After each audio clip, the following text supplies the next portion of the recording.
आहे यातला जो एकूण आर्थिक गैरव्यवहार आहे हा आर्थिक गैरव्यवहार जो साधारण 1400 कोटी रुपयापर्यंतचा व्यवहार आहे। हा मार्ग जरा मी आपल्याला दाखवला पाहिजे, म्हणजे आपल्याला हे कळायला हवं की आम्ही जे मांडत आहोत ते किती व्हॅलिड मांडत आहोत। सभागृहामध्ये जर विरोधी पक्ष नेता आत्ता असता विधिमंडळामध्ये, विधानसभेत किंवा विधान परिषदेमध्ये, तर हे अजून ताकदीने मांडता आलं असतं, परंतु सत्ताधाऱ्यांना ते नको आहे, त्यामुळे आम्ही हे मांडलं पाहिजे आपल्यासमोर।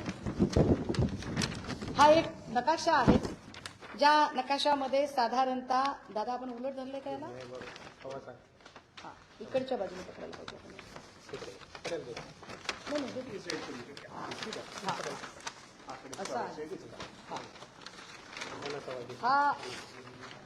हा राष्ट्रीय महामार्ग आहे आणि या राष्ट्रीय महामार्गामध्ये हे जे आकडे आपल्याला दिसत आहेत 332, 318, 319, 319(3), 319(2), 304, 300/5, 300/6 हे जे आहेत हे सर्वे नंबर आणि गट नंबर आहेत।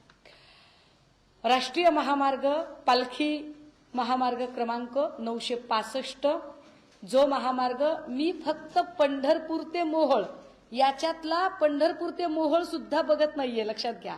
मी फक्त एका गावातून गेलेला 3.5 ते 4 किलोमीटरचा घोटाळा सांगते तुम्हाला। अख्खा महामार्ग काय असेल त्याची आकडेवारी तुम्ही काढा।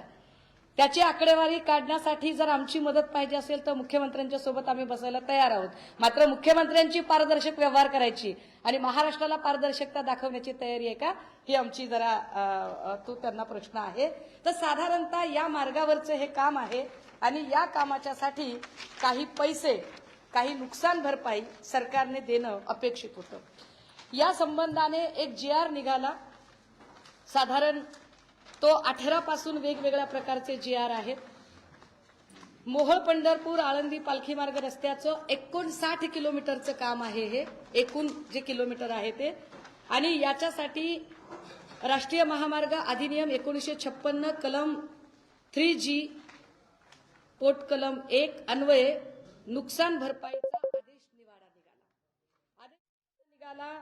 तो पहिला निवाडा होता 9 जानेवारी 2018चा, 9/6/18, 6/7/18, 9/1/18, म्हणजे याची पहिली अधिसूचना दिनांक आहे ती 18ची आहे, 9 जानेवारीची।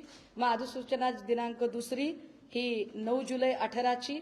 याच्यावरचं मूल्यांकन केलं गेलं की नुकसान भरपाई दिली गेली पाहिजे, ती 9 जानेवारी 2018ला तो दिनांक आला आणि याचा मूल्यांकन आदेश जो आहे तो साधारण 9/12/2018चा आहे।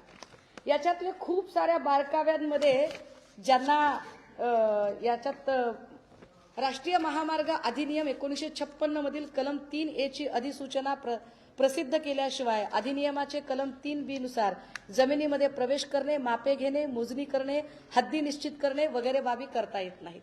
म्हणजे प्रोसेस काय असते की आपल्याकडचं जे राष्ट्रीय महामार्ग बनवण्याचं जे खातं आहे, जे गडकरी साहेबांकडे आहे, तर गडकरी साहेबांच्या खात्याने पहिल्यांदा जागा निश्चित करायची, ती जागा संपादित करण्याची जबाबदारी राज्यातल्या खात्यावर द्यायची। राज्यातला भूसंपादन विभाग आहे, त्यांनी जागा संपादित करायची, संपादित केलेली जागा कोणत्या शेतकऱ्याची आहे, किती मोजणी आहे, त्याच्यानुसार त्या जमिनीचा एकूण मूल्यांकन काढायचा, त्याचा रेडी रेकनर काढायचा, त्याच्यात फळझाडं आहेत का, पाईपलाईन आहे का, बांधकाम आहे का, काय काय त्यांचं नुकसान झालंय, बोरिंग आहे का, विहीर आहे का, आणि त्याच्यानुसार त्याचा नुकसान भरपाई संबंधित माणसाला द्यायची, अशी साधारणतः प्रोसेस असते। निधी केंद्र सरकार उपलब्ध करून देतं, वितरणाचं काम राज्यात ज्यांनी भूसंपादन केलंय आणि वितरण केलंय प्रांतच्या मार्फत दिलं जातं। म्हणजे खातं लक्षात असू द्यात की चंद्रशेखर बावनकुळे साहेब आणि खाली सगळी मंडळी आहेत। माझं या सगळ्यांच्या संबंधाने आता ही जी काही एकूण मांडणी आली याच्यामध्ये जिरायत शेतीच्यासाठी प्रति चौरस मीटर 60 रुपयाचा भाव होता। त्याच्यामध्ये ऊस शेती जर असेल तर प्रति चौरस मीटर 183 रुपयाचा भाव होता। जर फुलबाग असेल तर प्रति चौरस मीटर 187।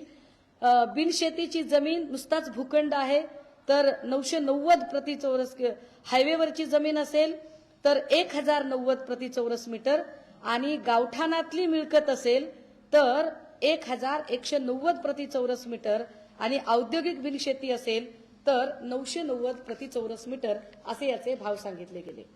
मी 59 किलोमीटरचा महामार्ग पंढरपूर ते मोहोळ, या पंढरपूर ते मोहोळच्या महामार्गामध्ये एक गाव येतं पेन्नूर नावाचं. लोकशाही मराठी ऐका, पहा, जागरूक रहा.